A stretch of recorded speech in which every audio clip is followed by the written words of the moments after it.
When COVID hit, I remember back in 2020, we had to shut down the restaurant and everything. And I received a call and she was like, hey, chef, we're very inspired by what you guys are doing. Next day, I come to the restaurant and I see 100 kgs of chocolate at our doorstep. Ever since then, I made sure that in every event or in every chance I get, I always get Valrhona chocolate.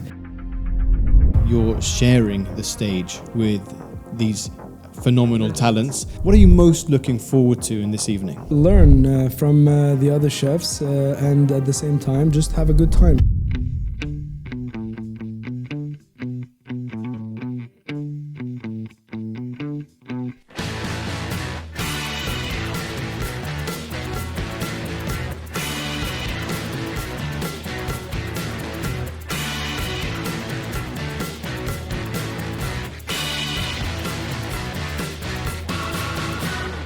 Welcome to a truly special edition of the Chef JKP podcast. And this one is a masterpiece like Charlie and the Chocolate Factory. For the next 5 episodes, we're celebrating the art, the soul, and the passion of fine chocolate in partnership with none other than Varlhona. But this isn't just about chocolate. This is about a celebration of culture, community, and creativity in one of the world's most iconic venues, the Louvre Abu Dhabi. Varlhona brought together over 250 chefs, visionaries, artists from all over the corners of the world in a night that was nothing short of magical, in a multi-sensory journey called Le Fil Rouge.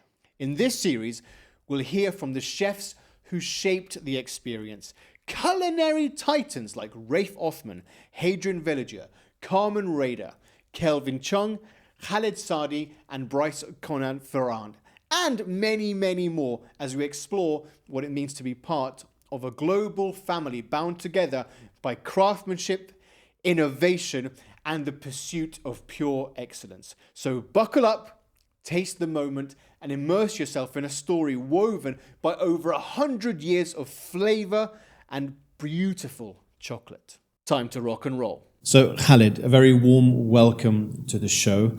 Now, as is customary, can you tell me your first or favorite childhood food memory?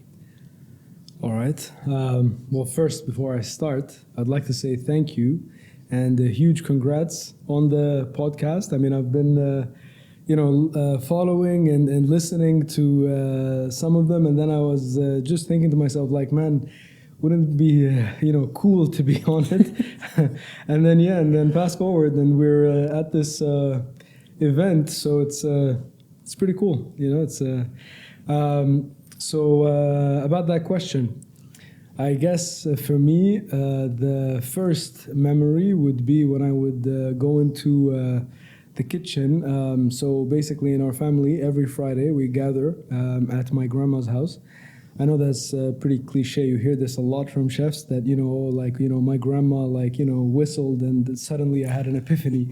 But, for me, it was really just me running into the kitchen and annoying everyone while they were preparing the family meal on Friday. And she would always be the one that would give me something to take with me. So I'd be running, everyone would be busy, and I'll be the one holding the French fry or out with a small piece of meat, that just happened to fall in my hands. But for me it was that kind of interaction that I would always have every Friday growing up with my grandma. That was and then just seeing her in the kitchen and how she was basically in charge of everything and everyone. That was definitely a cool fond memory of me growing up with my grandma. So yeah. So then if we fast forward to today, as to this incredible event with Valrhona, of course you're here as part of the amazing lineup of incredible talents. Tell me about it, man. I'm humbled, seriously. I want to know, how did you sort of start to formulate the menu for this evening? And if you can just sort of walk me through Do we have any sort of little bits of chocolate? What are the flavors that people are going to expect? All right, so basically, it's all about what's happening right now, I guess. With everything that's going on outside of having these private events, there's this concept that I'm basically launching. It's called burnt butter. The whole idea is cooking meats over fire. So a lot of people, because when we sold in our first ever event, we sold steaks with a load of fries, and I guess people just automatically associated us with the concepts that sell steak and fries, basically the steak frite style concepts. So we just wanted to deviate from that whole idea of selling steak and fries.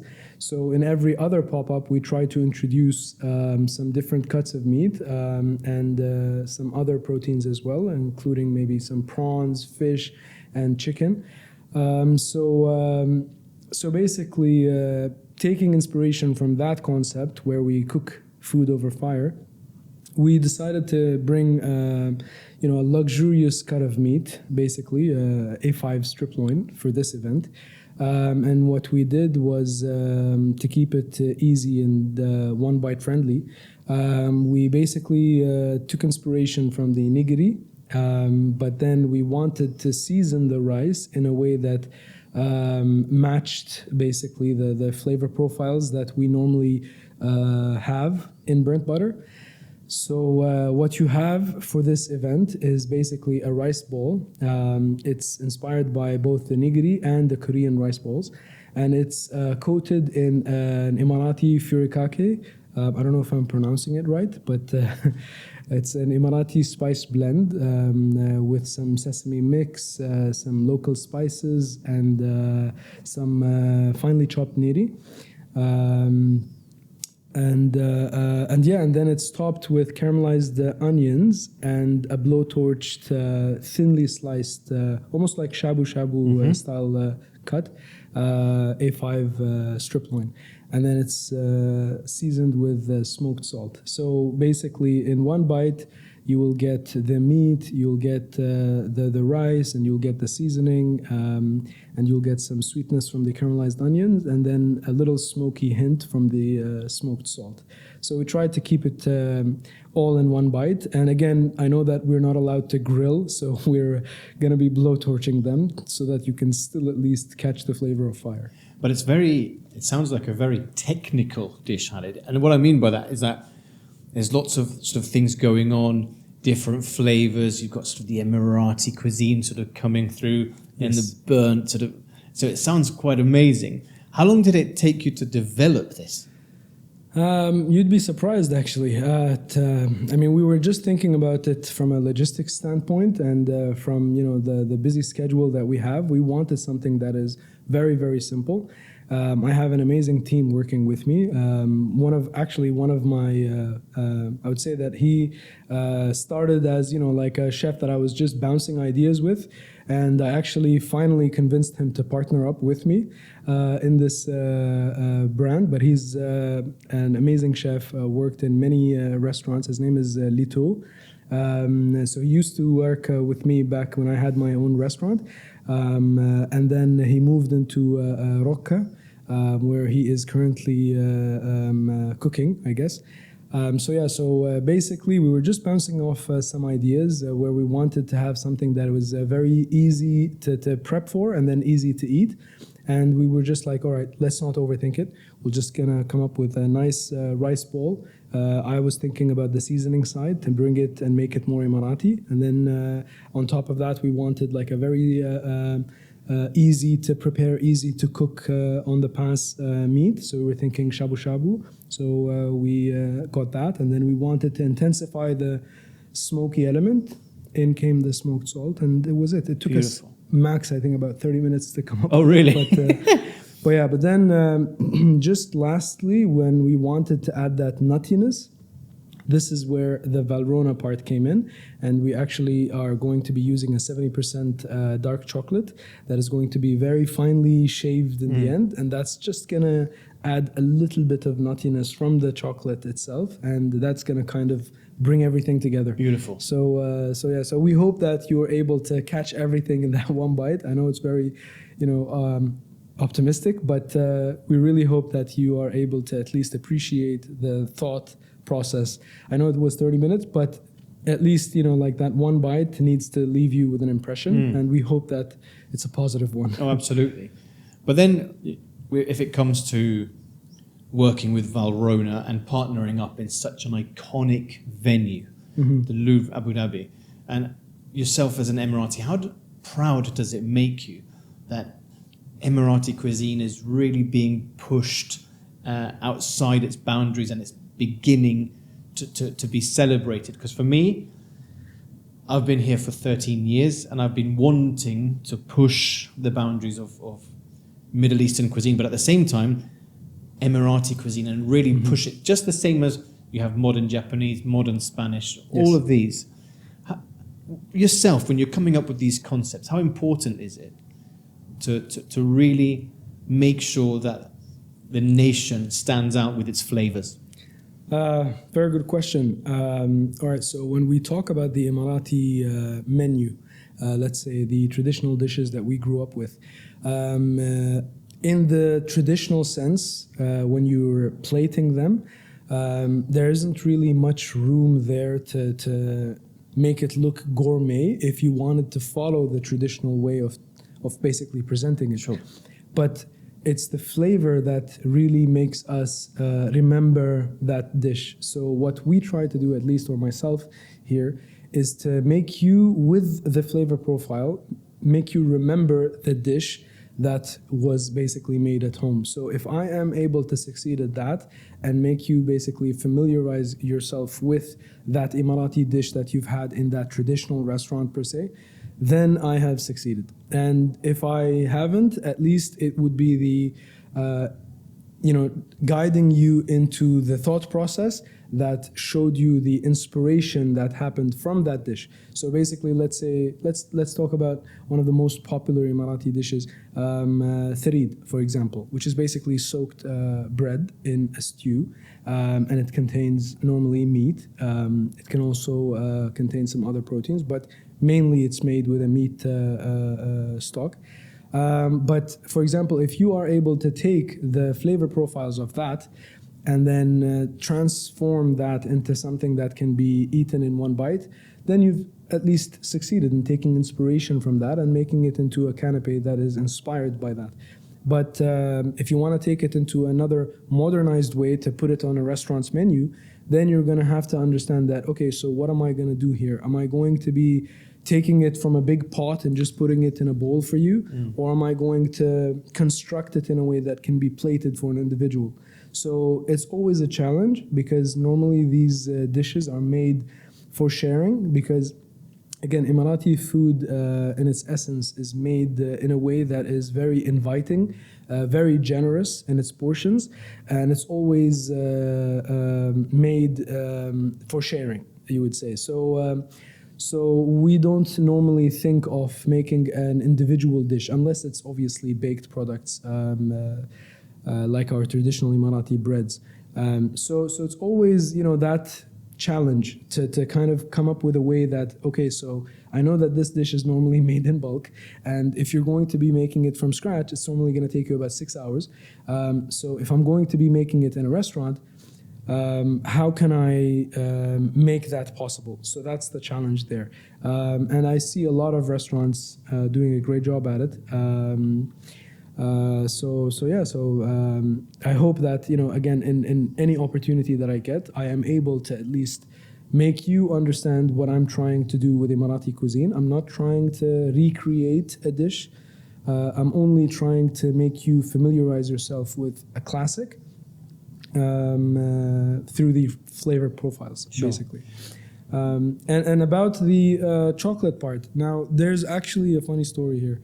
With Varlhona specifically. So why this brand is very close to me personally, because when COVID hit, I remember back in 2020, we were put in a position where we had to shut down the restaurant and everything. So we received support from different foundations where they told us, hey, instead of closing your restaurant, there are a lot of camps here, labor camps, that requires daily meals.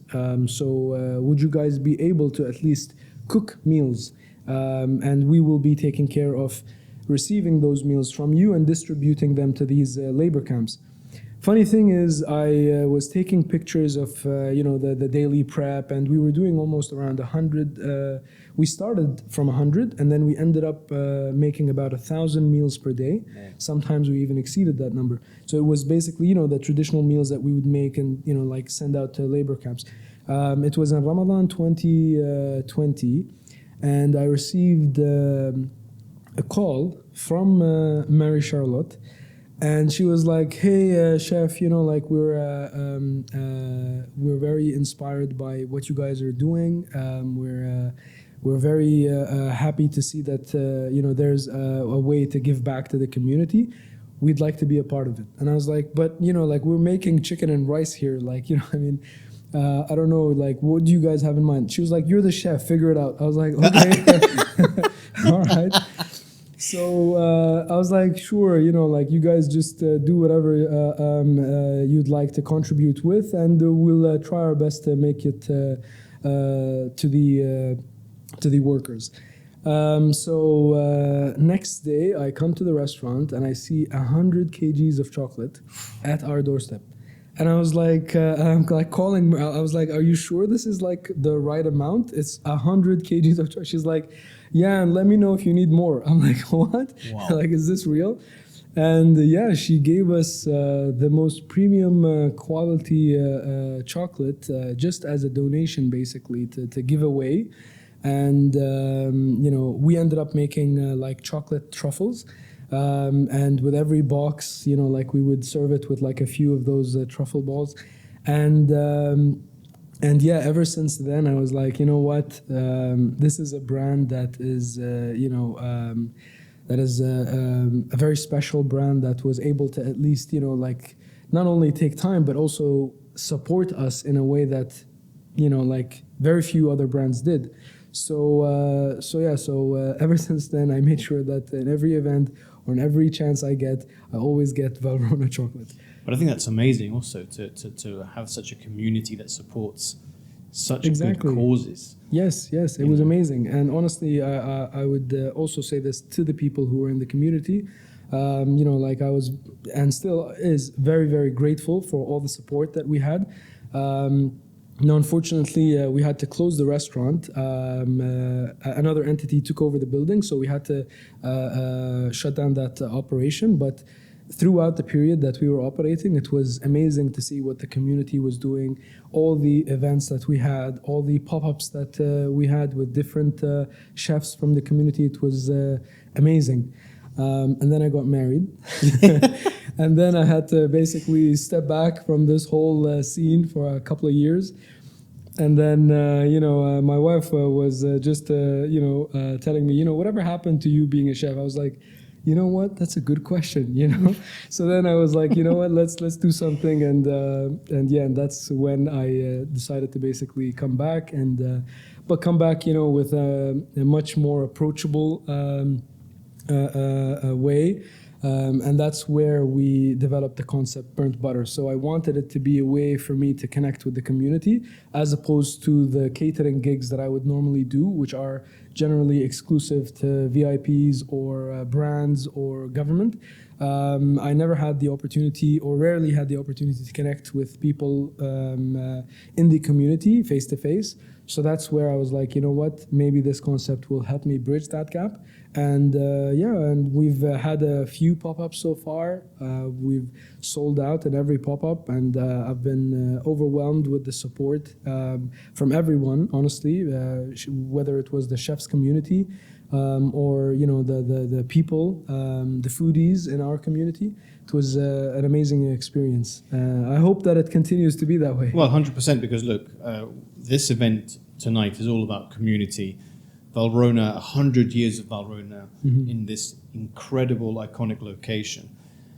Now, as we previously mentioned, you're sharing the stage with these phenomenal Legends. Talents, Yes. such as yourself. Otherwise, you wouldn't be here. Man. Seriously. But these guys, I mean, with their accolades, I'm like the one that's like looking up to every one of these guys. But you know what? The thing is, that's the great thing about collaborating and being together, because you will learn from each other. But I was going to ask you personally, what are you most looking forward to in this evening? Honestly, it's just learn from the other chefs and at the same time just have a good time, because ultimately you don't get a chance to be in the presence of these guys every day, you know. So and keep in mind that for me this is not a full-time gig. Like I work during the day. I have a day job that's keeping me occupied. I dabble, I guess, in the kitchen, and for some reason, you know, people liked it. So, you know, it's always an honor to be offered opportunities like this, just to kind of, you know, be in the presence of these guys that are doing this night and day. For me, I feel like there's loads of you know, potential to learn from everyone that's here. And yeah, I mean, have you looked at the menu? I mean, these guys are, you know, I'm coming in with my rice balls and meat. I mean, come on, you know. So yeah. But look, and I have to say, Khaled, everybody loves your food. Thank you. Let's be very straightforward. Everybody loves the food, what you do, and of course, you know, you have to be celebrated to be up there. And I know that burnt butter is going to do an incredible job. Thank you. But now, 2 more questions for you. First of all, as of this moment right now, what are your top 3 favorite cuisines to eat? Okay, well, I mean, wow. It's very difficult to narrow down selections and choices that way. I mean, you know, as a chef, you always get, you know, questions like, what's your favorite dish? What's your death row meal? And I'm like, guys, let's just not, because, you know. But okay, so if it's on a personal level, I love anything that's cooked over fire. So I would say that my number 1 cuisine would be open flame cuisine. Okay. I would say, I mean, it became its own. You know, and that's my number 1. Because I'm heavy on proteins myself. Like my diet consists of like 90% meat and then 10% water. So, you know, no room for other stuff. But I would say I'm also a huge fan of Thai food. Huge fan of Thai food. You know, I keep saying this, but you know, if anything, my death row meal would be sticky rice's tom yum. Seriously, I can have that for breakfast, lunch, and dinner. You know, I mean, it's so good. Love it.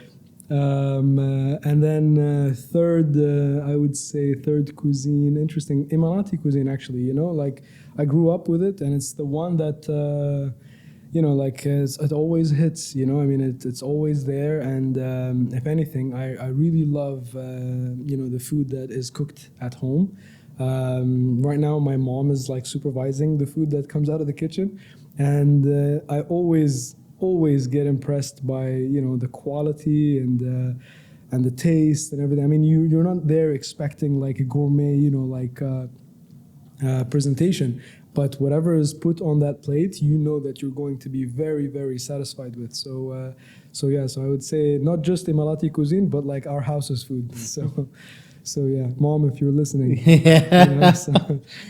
And then the final question is, what is your favorite ever chocolate dessert? Wow. Okay. Good question.